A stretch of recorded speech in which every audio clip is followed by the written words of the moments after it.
In a time long ago, in a quaint village nestled amidst rolling hills and lush meadows, lived a young woman named Belle. Belle was unlike any other villager.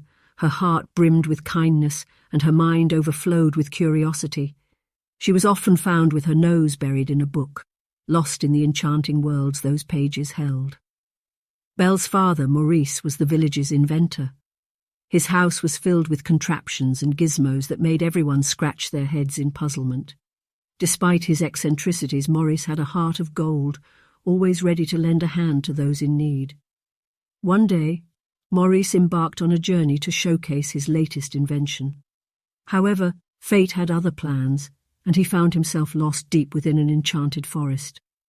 As twilight painted the sky with hues of orange and pink, he stumbled upon a castle so grand and mysterious that it seemed like a dream.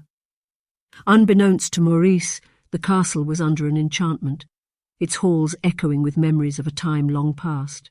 Its master, a young prince, had been consumed by arrogance and vanity.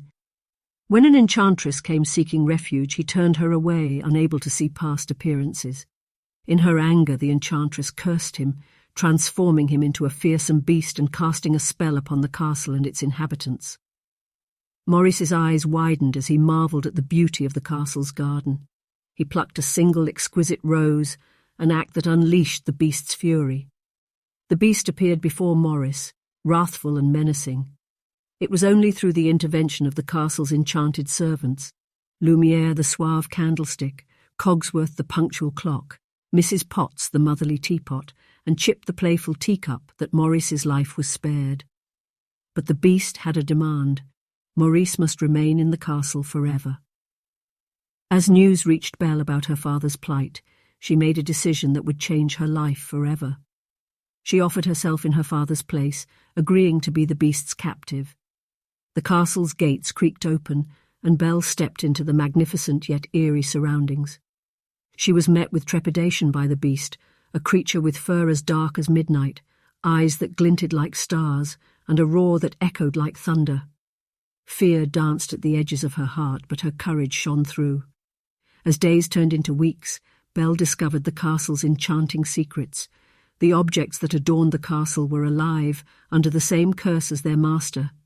Lumiere's warm hospitality, Cogsworth's comical seriousness, Mrs. Potts's soothing wisdom, and Chip's boundless energy soon became Belle's companions.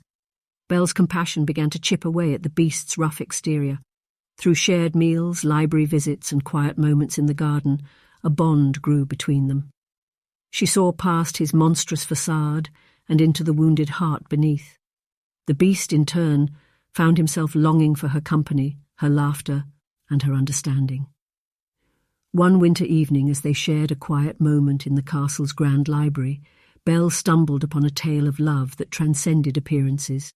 It spoke of a rose, an enchantress, and a prince transformed. The pieces of the puzzle fell into place, and Belle realized that the key to breaking the curse lay in an act of true love. As time passed and Belle's heart swelled with affection for the beast, she recognized that her feelings ran deeper than friendship. She had fallen in love with the kind soul that dwelled within.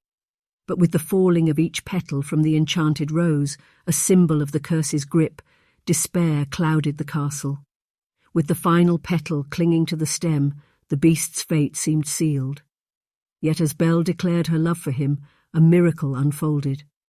A shimmering light enveloped the beast, and the castle trembled as if awakening from a deep slumber.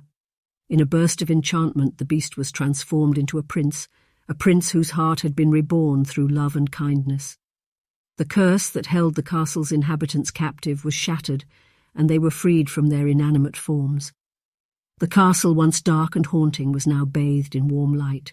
Joy and laughter filled its halls as Lumiere, Cogsworth, Mrs. Potts and Chip rejoiced in their newfound humanity. And so the tale of Beauty and the Beast reminds us that appearances can be deceiving, that true beauty lies within, waiting to be discovered through compassion and understanding. It teaches us that love has the power to heal even the deepest wounds and to transform not only individuals but entire worlds. As you drift into slumber, dear children, may you carry the enchanting magic of this tale into your dreams. Good night and sweet dreams under the starlit skies.